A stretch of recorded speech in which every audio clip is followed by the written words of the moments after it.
Sir ఇంత ఒబీస్గా ఉన్న వాళ్ళు సడన్గా మనలాంటి పాడ్కాస్ట్ వినడమో లేకపోతే ఎక్కడైనా ఏదైనా విని మిల్లెట్స్ చూసి మిల్లెట్స్ ఎంచుకుని రైస్ని పక్కన పెడదామని అనుకుంటే కొంతమంది కంప్లైంట్ ఏంటంటే మిల్లెట్స్ కానీ ఇంకొన్ని విషయాలు ఫైబర్ ఎక్కువగా ఉన్న ఫుడ్స్ వల్ల బ్లోటింగ్ వస్తుంది అనే కంప్లైంట్ ఉంటుంది.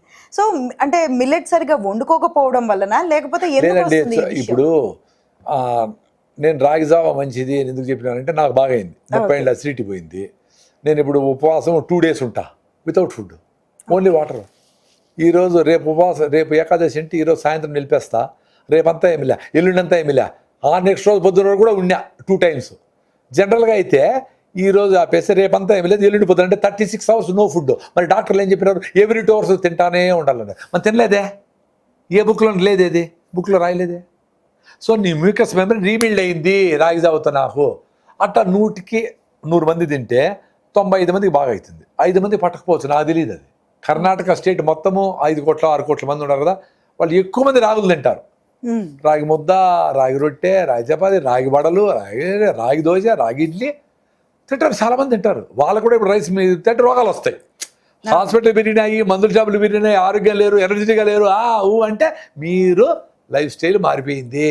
మీరు రైస్ లేక వచ్చేసినారు, పిజ్జాల బర్గర్ లేక వచ్చినారు, పెప్సీలు లేక వచ్చినారు, ఫాస్ట్ ఫుడ్స్ లేక వచ్చారు, ఫినిష్డ్.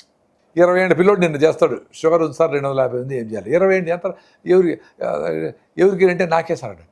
మరే 250 అన్నాడు. సార్ కొంచెం తక్కువే ఉంది సార్, వాడే చెప్తాడు, నేను ఎక్కువ అనుకోకూడదని. కొంచెం తక్కువే ఉంది సార్ 200.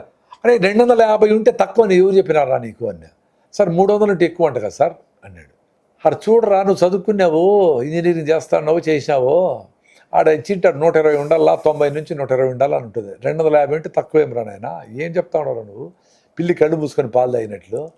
నీ క్యాన్సర్ వస్తే కూడా ఇంకా వారం లోపల చచ్చిపోతావంటే నీ సంతకాలన్నీ పెట్టేసి వెళ్ళిపో, నీకు రాలేదు షుగరు అని నీ అంతకు నువ్వే అనుకుంటారా. 300 వచ్చినాక చేద్దాంలే అంటే 120 ఎక్కువ, 150 ఎక్కువ, 250 ఇంకా ఎక్కువ.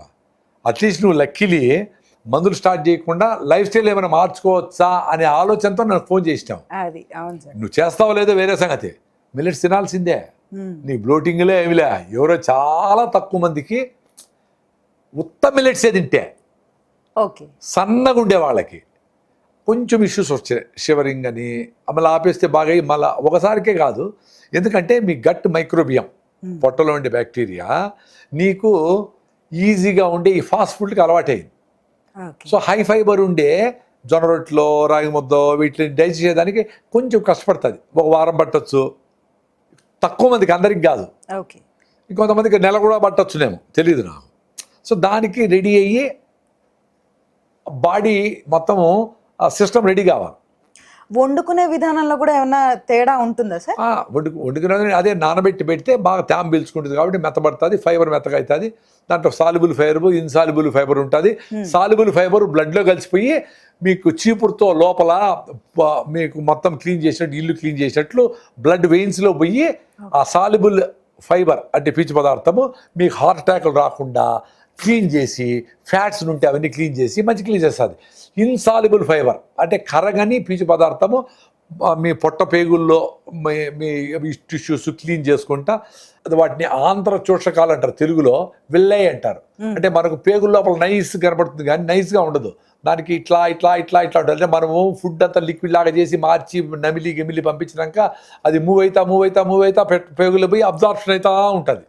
సో ఈ ప్రాసెస్లో మనం తినే ఫ్యాట్లు, ఇవి ఆయిల్స్, క్రీములు, బన్నులు, కేకులు ఇవన్నీ పోయి ఆడ అక్యుములేట్ అయిపోయి అబ్జార్ప్షన్ తగ్గకుండా ఈ పీచు పదార్థం ఫైబర్ ఫుడ్ తినాలా అనేది అందుకే క్లీన్ చేసుకుంటా పోతాయి కాబట్టి అబ్జార్ప్షన్ పెట్టకుండా న్యూట్రిషన్ డెఫిసిట్ లేకుండా ఉంటుంది. సో ఇవి ఆ ఫైబరు అనేది చాలా ఇంపార్టెంట్. బ్లోటింగ్ ఏం రాదు దానివల్ల. ఈ ఎక్కువ సన్నగా ఉండే వాళ్ళు వెయిట్ లాస్ కాకూడదు కాబట్టి ఒక పూట మిల్లెట్స్ తినండి, ఇంకో పూట మీ ట్రెడిషనల్ ఫుడ్ తినండి.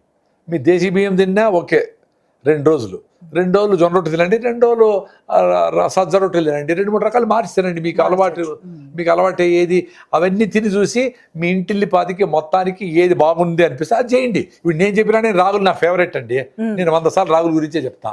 మీకు రాగులు మీ ఇంట్లో కొంతమంది బాగాలేదనుకుంటే రాగులు ఆపేసి జొన్నలు తినండి, అందరి బాగుంటే. 2 రోజులు జొన్నలు తినండి, 2 రోజులు అట్లా వెరీడ్ 2-3 రకాలు తినండి, ట్రై చేయండి. మీ ఇంట్లో అందరికీ ఏది నచ్చితే అవి 2-3 రకాలు తినండి. మిలెట్సే తినాలని ఏం లేదు. రాగులు సద్దలు జొన్నలు కూడా మిలెట్సే. మీరు కొర్రలు సామలు రేట్ ఎక్కువ అనుకుంటే రాగులు జొన్నలు సద్దలు కూడా మిలెట్సే. అవి తింటే కూడా చాలా కూడా బాగుంటుంది. ఉన్నాయి సూపర్. అందరికీ. జొన్నలే తిని 40 కిలోలు తగ్గిన వాళ్ళు ఉన్నారు. ఓన్లీ జొన్నలు తిని 40 కిలోలు తగ్గిన వాళ్ళు ఉన్నారు 6 monthsలో. ఆయన కృష్ణానది గీత కొట్టేదానికి వచ్చాడు. అద్భుతం.